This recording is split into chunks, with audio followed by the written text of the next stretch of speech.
जन जन के प्रिय श्री राजनाथ सिंह जी, रक्षा मंत्री जी से मैं अनुरोध करता हूं कि वो अपने उद्बोधन से हम सबको अनुग्रहित करें।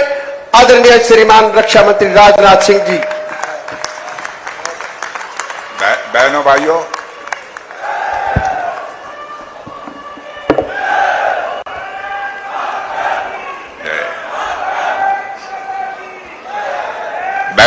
मैं आप सबसे क्षमा चाहूंगा। आंध्र प्रदेश की एक सार्वजनिक सभा को संबोधित करने के बाद तो मैं यह मंच से उतर रहा था। आप लोगों ने देखा होगा कि मेरी जल्दी जल्दी चलने की आदत है, जल्दी जल्दी चढ़ने की आदत है, जल्दी जल्दी उतरने की आदत है। उसी में मेरा पैर फिसल गया था, इसलिए एक पैर में, दाहिने पैर में चोट लग गई है। डॉक्टर्स ने कहा कि 7 दिन आपको आराम की आवश्यकता होगी। मैंने कहा यदि आराम करना होगा तो मैं 30 तारीख को बाद, जबकि चुनावी प्रचार का दौर समाप्त होगा, तभी मैं आराम करूंगा, उसके पहले आराम नहीं करूंगा। बहनों भाइयों, यदि आज आपके बीच में आया हूं, कुछ दर्द भी लेकर आया हूं और कुछ दो टूक बातें करने के लिए भी आपके पास आया हूं। पहली बात तो मुझे यह लगती है, हरियाणा का लोकसभा का चुनाव इस समय हो रहा है, हरियाणा के साथ साथ पूरे देश का चुनाव हो रहा है और उसके 6 महीने के बाद फिर हरियाणा विधानसभा का भी चुनाव होगा। आप जानते हैं कि हर साल विधानसभा का चुनाव होता है, 5 साल पर लोकसभा का चुनाव होता है। बहनों भाइयों, इसमें संसाधन और समय दोनों बर्बाद होते हैं। जैसे इस बार हम लोगों ने चुनावी घोषणा पत्र में फैसला किया है कि अगली जो हमारी सरकार बनने जा रही है उसमें हम एक ऐसी व्यवस्था करेंगे, 1 नेशन और 1 इलेक्शन होना चाहिए। लोकसभा और विधानसभा के सारे चुनाव साथ होने चाहिए।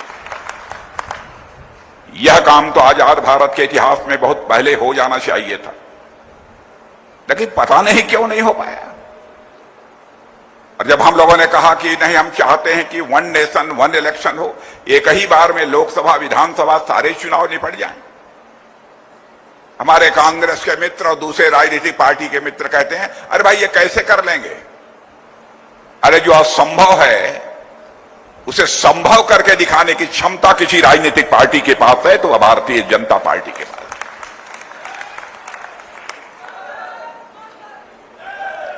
और बहनों भाइयों, उसको कर को हम दिखाएंगे। और हरियाणा में एक वेदना लेकर आया हूं और मैं जानता हूं कि हरियाणा के लोग स्वाभिमान के धनी होते हैं। मान, सम्मान और स्वाभिमान उनके हृदय की सबसे बलवती भावना होती है। वह भूखों मर सकते हैं लेकिन अपने मान, सम्मान, स्वाभिमान से कभी समझौता नहीं कर सकते।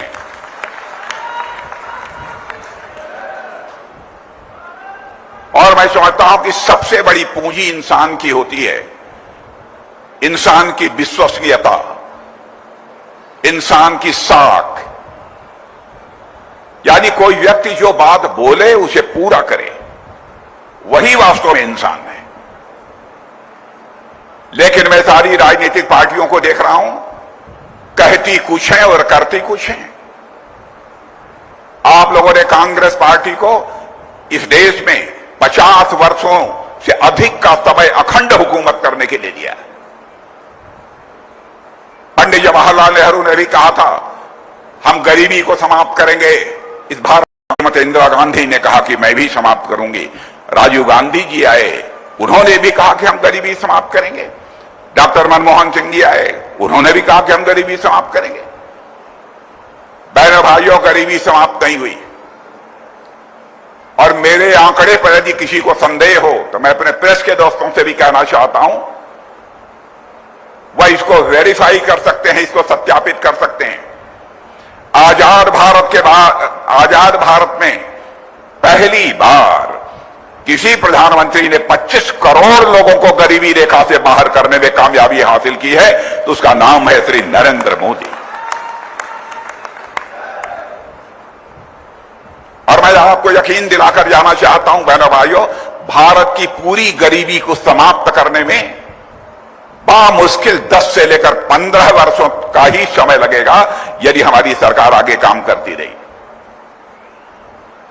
आज तक जो हम लोगों ने कहा है उसे किया है।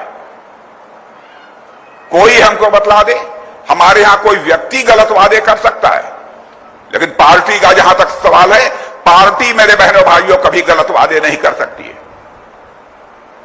मैं आपको याद दिलाना चाहता हूं, 1951 में जब भारतीय जनसंघ के रूप में हम लोगों ने अपनी राजनीतिक यात्रा इस भारत में प्रारंभ की थी, उस समय हम लोगों ने कहा था जिस दिन हमारी केंद्र में सरकार बन जाएगी, धारा 370 जिसके तहत जम्मू कश्मीर को विशेष राज्य का दर्जा प्राप्त है, उसे हम चुटकी बजाकर समाप्त कर देंगे। और आपने देखा कि समाप्त कर दिया।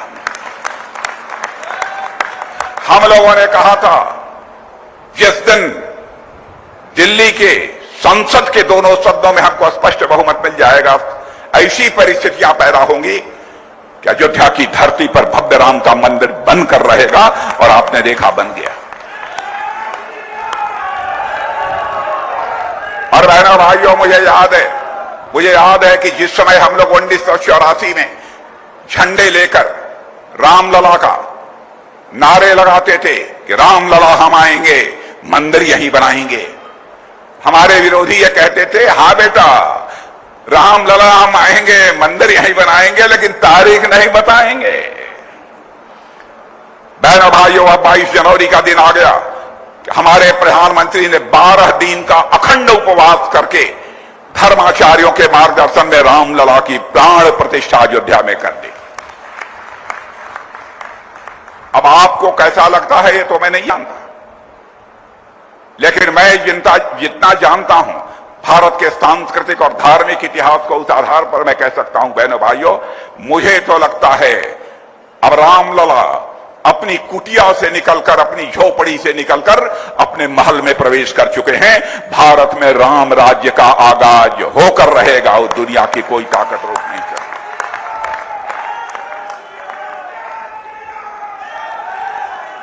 बड़े बड़े विद्वान हमसे पूछते हैं, बड़े बड़े विद्वान पूछते हैं साहब राम राज्य कैसे आ जाएगा, राम राज्य का क्या मतलब है। मैंने कहा जिस दिन हर भारतवासी के अंदर अपने कर्तव्य के प्रति बोध, दायित्व बोध, सेंस ऑफ रिस्पॉन्सिबिलिटी, जिस दिन इस बात का एहसास हो जाएगा कि हमारा जिम्मेदारी क्या है, हमारा कर्तव्य क्या है, मैं मान लूंगा कि उसी दिन भारत में राम राज्य आ गया।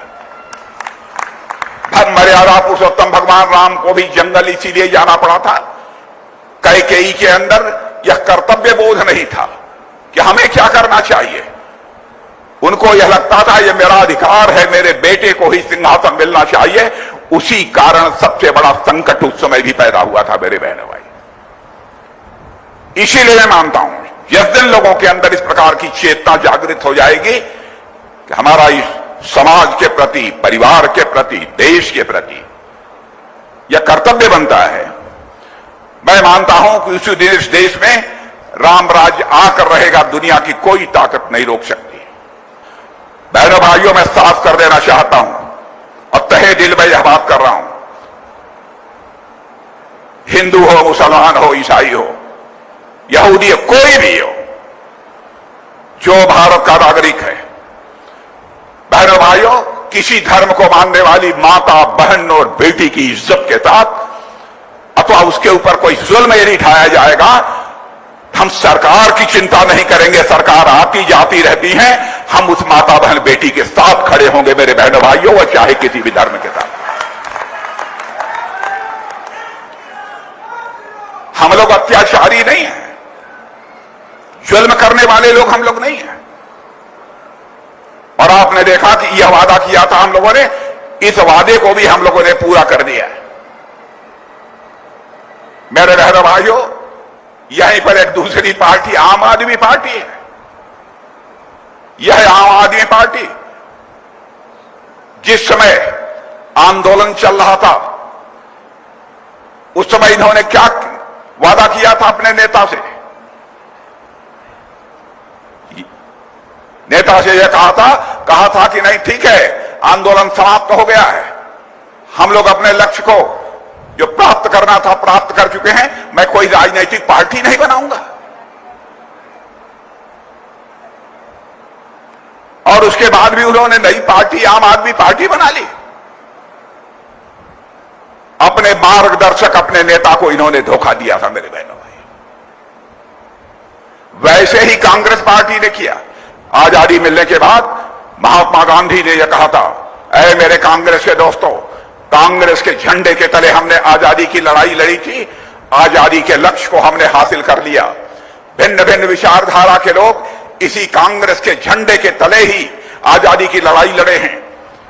इसलिए आजादी मिल गई है, कांग्रेस को भंग कर देना चाहिए और आपको पार्टी यदि बनानी है तो किसी नए नाम से नई पार्टी बनाइए। कांग्रेस के लोगों ने, केवल सत्ता के लोग ने महात्मा गांधी की बात को भी नहीं माना है। इसलिए मैं आज अपील करना चाहता हूं बहनों भाइयों, आम आदमी पार्टी ने अन्ना हजारे साहब की बात नहीं मानी और कांग्रेस पार्टी ने बापू की बात नहीं मानी है। दोनों की मुराद यदि आप पूरी करना चाहते हैं तो मैं समझता हूं हरियाणा ही नहीं बल्कि हिंदुस्तान की राजनीति से इनका सफाया होना चाहिए। वह इंसान कैसा जो अपने ही देश की जनता की आंखों में धूल झोंके? बहादुर इंसान वही है जो जनता की आंखों में धूल झोंक कर नहीं बल्कि जनता की आंखों में आंख डालकर राजनीति करे। बहनों भाइयों, हम लोगों ने कभी नहीं किया है। भ्रष्टाचार की बात करते हैं। पंडित जवाहरलाल नेहरू जी, इंदिरा जी, राजीव गांधी जी, डॉक्टर मनमोहन सिंह जी, मैं किसी की आलोचना नहीं कर रहा हूं, लेकिन मैं डॉक्टर मनमोहन सिंह की बात याद दिलाना चाहता हूं। डॉक्टर मनमोहन सिंह जी ने अच्छे आदमी थे, मैं आलोचना नहीं करता हूं। वैसे तो मैं किसी भी प्रधानमंत्री की आलोचना नहीं करता बहनों भाइयों, चाहे किसी भी पार्टी के वो क्यों न हो, क्योंकि मैं मानता हूं प्रधानमंत्री होता है, वो व्यक्ति नहीं होता है, वो संस्था होता है। स्वस्थ लोकतांत्रिक व्यवस्था में मर्यादाएं किसी भी सूरत में टूटनी नहीं चाहिए।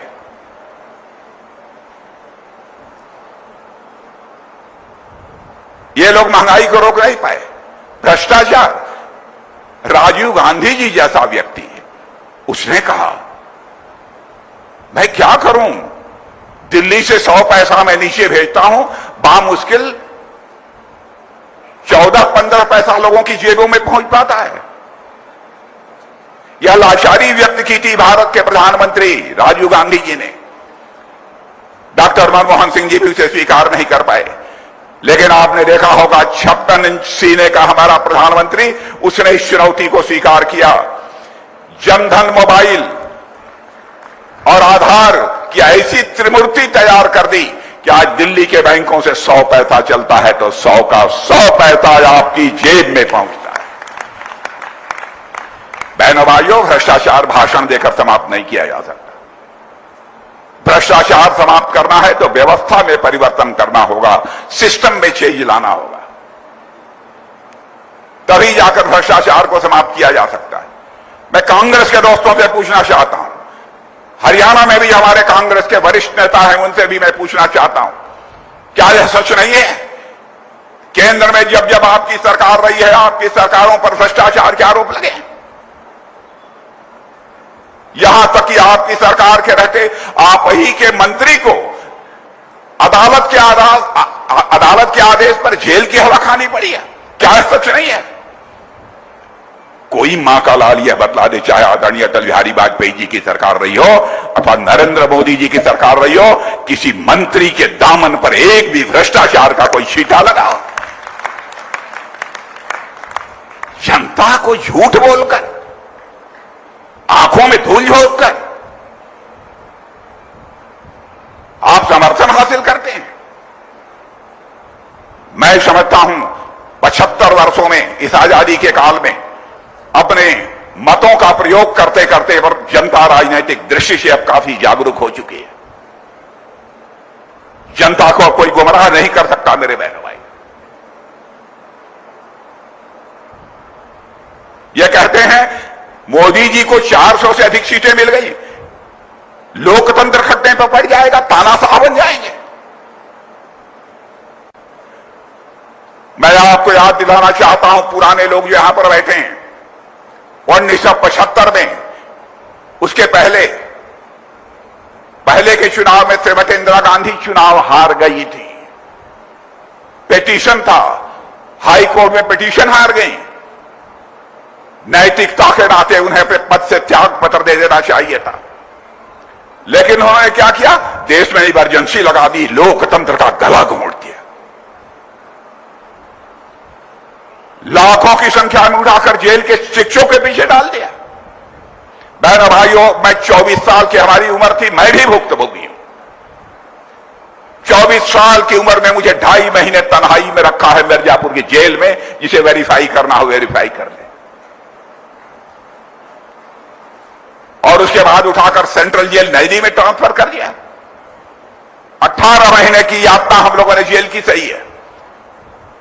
कांग्रेस के कारण लोकतंत्र का गला इन लोगों ने घोटा था। अब जब मेरी मां की सदमे में मृत्यु हो गई, जब मेरे चचेरे भाई उन्होंने यह बतलाया इमरजेंसी 1 साल के लिए और बढ़ गई, स्वाभाविक है, मां होती है मेरे बहनों भाइयों, ब्रेन हेमरेज हो गया।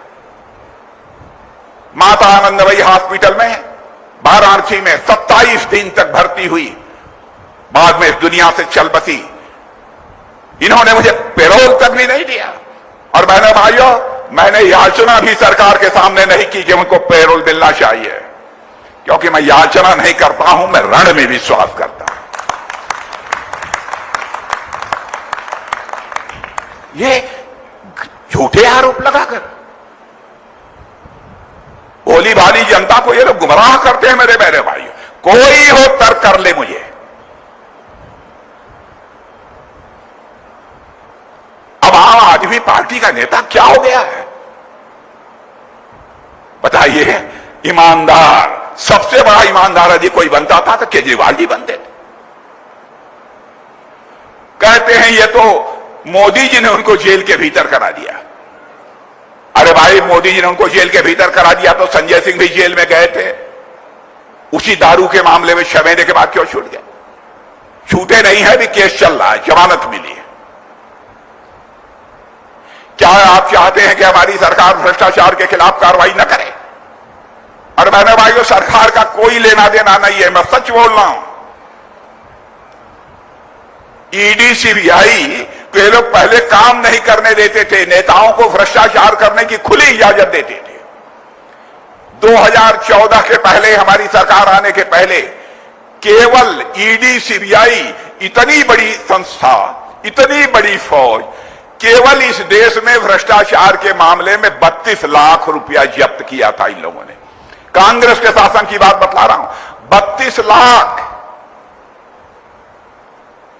और इस बार की भ्रष्टाचार के खिलाफ हम लोगों ने मुहिम छेड़ी है मेरे बहनों भाइयों, तो आपको जानकर गौरव की अनुभूति होनी चाहिए कि इस बार लगभग 22,000 करोड़ रुपए या कैश बरामद किए गए हैं। और इतना ही नहीं, 1 लाख करोड़ से अधिक की संपत्ति जब्त की गई है। आप लोग ये क्यों नहीं, ये लोग नेता लोग, हिम्मत है, ईमानदारी है तो खुलकर जनता से बात करो। आप 50-55 वर्षों तक हुकूमत किए, 32 लाख रुपया भ्रष्टाचार में आप लोगों ने जब्त किया। कहां ये बड़े बड़े नेता आलीशान महल बनाकर घूमते हैं? मैं 40-45 वर्षों से मनोहर लाल जी खट्टर को जानता हूं। कहने को चाहे कोई कह दे, भाई मनोहर लाल जी खट्टर जरूरत से ज्यादा सीधे हैं, जो शक्ति बरतनी चाहिए, जिस तरीके करना चाहिए, थोड़ा सा उसको और तेज कर देना चाहिए। फला काम छूट गया, फला काम हो गया। बहनों भाइयों, चाहे जो भी आरोप लगा दे, लेकिन कोई मां का लाल उंगली उठाकर नहीं कह सकता कि हमारे मनोहर लाल के दामन पर भ्रष्टाचार की दाग। अब बचपन से लेकर आज तक जितना मैं मनोहर लाल जी को जानता हूं, चरित्र का भी आरोप नहीं लगा। कहने को कोई कुछ भी कह दे। मैं कहता हूं राजनीति में ऐसे लोग संत हुआ करते हैं मेरे बहनों भाई।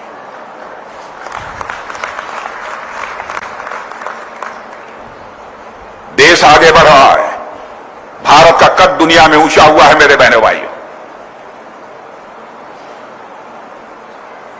पहले भी मैं विदेशों में जाता था, दुनिया के मंचों पर, अंतर्राष्ट्रीय मंचों पर मैं कुछ बोलता था तो दुनिया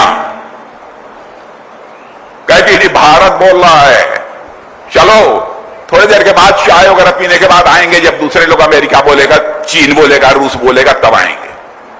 मैंने हमारी बातों को अंतर्राष्ट्रीय मंचों पर गंभीरतापूर्वक सुना नहीं जाता। लेकिन आज आपको जानकर खुशी होगी, स्वाभिमान जाग उठेगा आपका। आज अंतर्राष्ट्रीय मंचों पर भारत कुछ बोलता है, सारी दुनिया कान खोलकर सुनती है कि भारत बोल क्या रहा है। बहनों भाइयों, यह भारत की हैसियत नहीं। मेरी बात यदि गलत हो तो हरियाणा के बहुत सारे लोग विदेशों में हैं, इनसे जाके पता, इनसे पूछ लीजिए। आज ही टेलीफोन मिलाकर पूछ लीजिए कि राजनाथ सिंह आए थे या कहा है उन्होंने, सच है कि गलत है।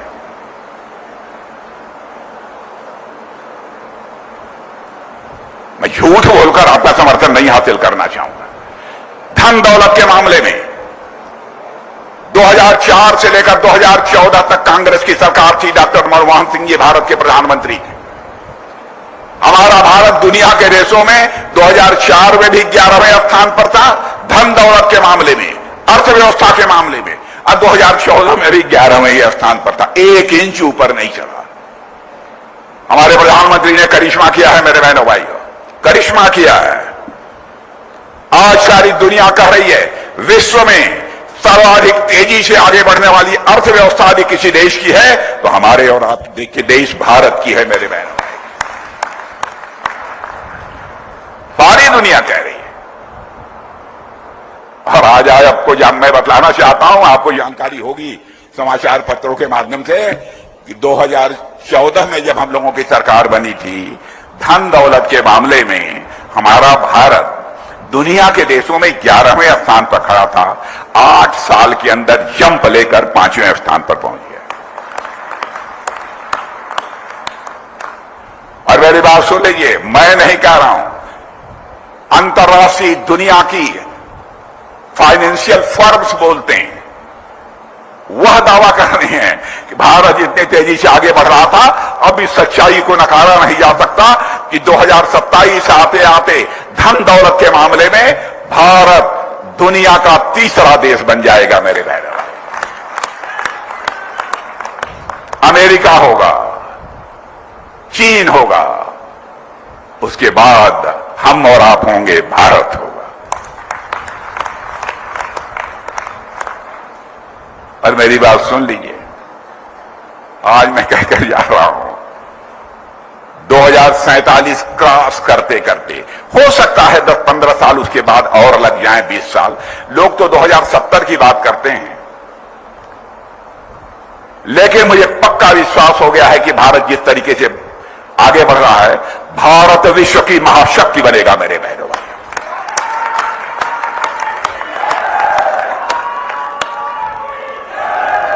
भारत विश्व की महाशक्ति बनेगा। और आप ये कहेंगे कि राजनाथ सिंह की सरकार है इसलिए राजनाथ सिंह ये भाषण दे रहे हैं। पाकिस्तान के संसद में पाकिस्तान के सांसद फजलुर रहमान ने यह कहा है कि भारत तो विश्व की महाशक्ति बनने जा रहा है, लेकिन पाकिस्तान अपनी बर्बादियों को बचाने की लोगों के सामने हाथ फैलाकर भीख मांग रहा है। यह मैंने नहीं कहा है, पाकिस्तान के सांसद ने कहा है। मैंने विश्व की महाशक्ति नहीं कहा है। और बहनों भाइयों, यदि हम विश्व की महाशक्ति बनना चाहते हैं तो दुनिया के किसी देश पर कब्जा करने के लिए नहीं, किसी देश पर आक्रमण करने के लिए हम विश्व की महाशक्ति नहीं बनना चाहते हैं। विश्व की महाशक्ति यदि हम बनना चाहते हैं तो विश्व के कल्याण के लिए बनना चाहते हैं बहनों भाइयों, क्योंकि हमारे देश के ऋषियों और मनीषियों ने भारत की सीमा में रहने वाले लोगों को ही अपने परिवार का सदस्य नहीं माना है, बल्कि पूरे विश्व की वसुधा पर रहने वाले सारे लोगों को अपने परिवार का सदस्य मानते हुए वसुधैव कुटुंबकम का संदेश सारे विश्व को, दुनिया की किसी देश की धरती से गया है तो हमारे और आपके देश की धरती भारत से है। हम ऐसा नहीं है हम बलवान हो जाएंगे हम किसी पर आक्रमण करेंगे, बलवान हो जाएंगे हम उसको संबल देंगे, ताकत देंगे। एक से एक जीव हो गए हैं कांग्रेस में, एक से एक जीवधारी। एक सैम पित्रोदा है, कहते हैं कि भारत में भी ये व्यवस्था लागू कर। कांग्रेस के हैं, इंडियन ओवरसीज कांग्रेस के अध्यक्ष थे, अब त्याग पत्र दिया है। कांग्रेस के लोगों ने त्याग पत्र दिलवाया कि मैं हार जाएंगे। सारे सब कुछ वही बतलाते उतलाते थे इन लोगों को, बहुत बड़े सलाहकार थे। उन्होंने कहा भारत में सर्वे, तो राहुल गांधी बेचारे ने कहा क्या बताऊं उन्हें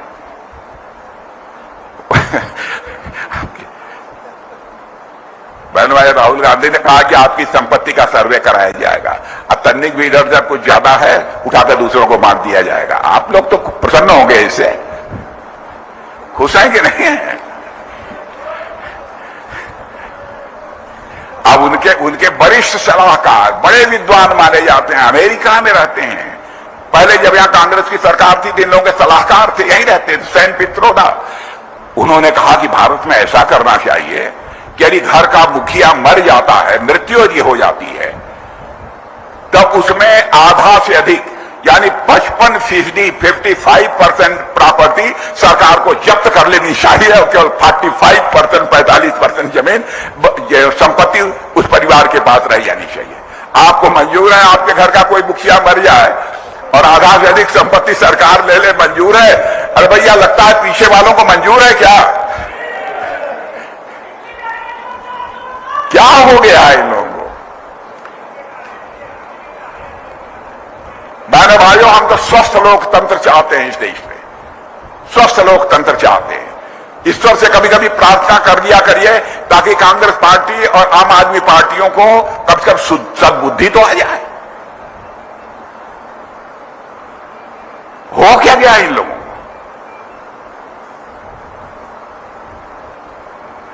अरे बहनों भाइयों, रक्षा के मामले में भी हम लोग कमजोर नहीं है। बताइए, 2006 में एक सच्चर कमेटी कांग्रेस ने बनाई थी, उसने कहा देखो सेना में गिनती कराओ, कितने हिंदू हैं, कितने मुसलमान हैं, कितने ईसाई हैं। हरियाणा में ऐसे बहादुर सेना के जवानों की कमी नहीं है। उनसे पूछिए क्या उन्हें मंजूर है? वन रैंक वन पेंशन की बराबर बात करते थे। सेना के जवानों को नहीं मालूम होगा, अधिकारियों को मैं बताना चाहता हूं, 500 करोड़ का यह प्राविजन करते थे, प्राविधान करते थे बजट में। 500 करोड़ में वन रैंक वन पेंशन लागू हो जाएगा। बहनों भाइयों, लाखों करोड़ जी खर्च किया है अपने नौजवानों, अपने देश के सीमा। ओ भाई, गाड़ी तो मस्त चल रही है। अब एकदम मोदी जी के काम के जैसी ना। एक्सीलेटर देते हैं तो द्वारका केएमपी एक्सप्रेस वे बन गए और टॉप गियर लगाते हैं तो नई मेट्रो पहुंच गई। रेलवे लाइनों, सड़कों का जाल बिछ गया हरियाणा में। भाई, ऐसी स्पीड चाहिए तो मोदी फिर चाहिए। सिर्फ तारीफ नहीं, वोट भी करना। कमल का बटन दबाएं, भाजपा को जिताएं। किया था अन्ना हजारे से ही नहीं, समस्त देशवासियों से वादा किया था, यदि मैं मुख्यमंत्री बन गया दिल्ली का तो कभी सरकारी आवास में नहीं रहूंगा। जाकर देख लीजिए, शीश महल सरकारी पैसे से बनवाया है उन्होंने। शीश महल में रहते हैं और उसी शीश महल में अपनी ही पार्टी की सांसद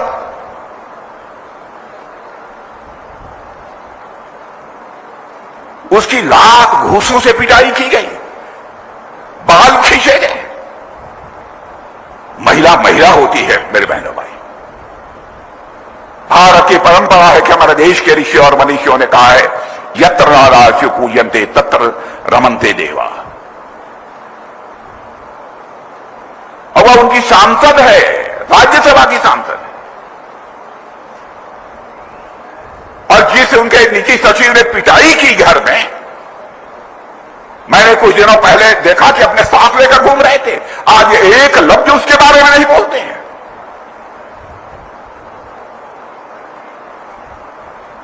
बहनों भाइयों, बहुत दर्द से मैंने आज आपके सामने बातें रखी है ताकि समस्त देशवासियों तक हमारी बात पहुंच जाए। इस समय हमारे प्रधानमंत्री मोदी जी के नेतृत्व में एक नई सोच के साथ नए भारत का निर्माण हो रहा है, यह बात मैं दावे के साथ कह सकता हूं।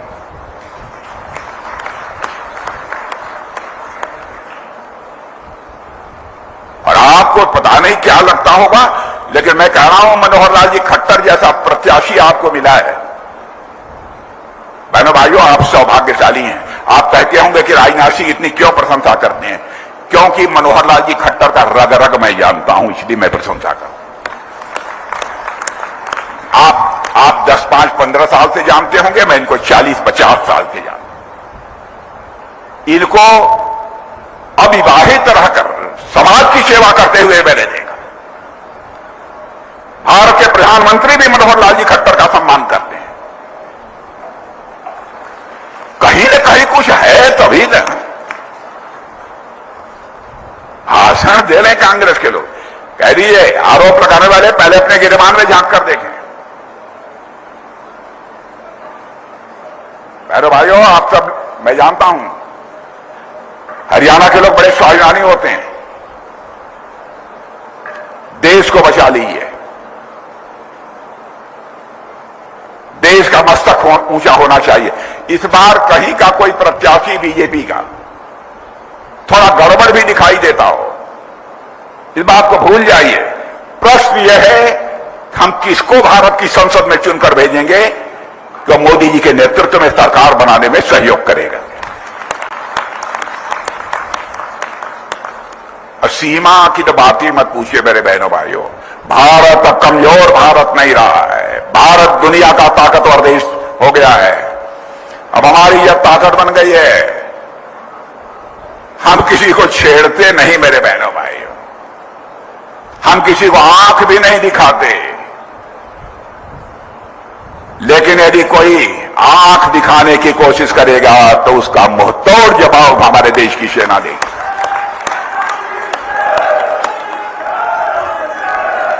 और मेरे बहनों भाइयों, मेरी बात सुन लो, मेरी बात आप सुन लो। भारत कमजोर भारत नहीं है। भारत के पास वह ताकत है कि सीमा के इस पार भी मार सकता है, जरूरत पड़ी तो सीमा के उस पार की ताकत। इसलिए मैं आप सभी लोगों से निवेदन करूंगा, कमल का फूल, माताएं बहनें बैठी हैं, उनके सामने भी उनके सम्मान में मैं शीश झुकाता हूं। नारी शक्ति का सदैव भारतीय जनता पार्टी ने सम्मान किया है। और आप देखिए परमात्मा की कृपा, भारत को धनवान ही यदि बनना था तो ये बीजेपी जब पूर्ण बहुमत से सरकार बना ली तभी से भारत धनवान बनना शुरू हुआ। कारण जानते हैं, कारण जानते हैं। बैंक पहले घाटे में चलते थे। 3 लाख, जाकर नोट करके देख लीजिएगा, कम 3 लाख करोड़ के मुनाफे में भारत के बैंक भी चल रहे हैं।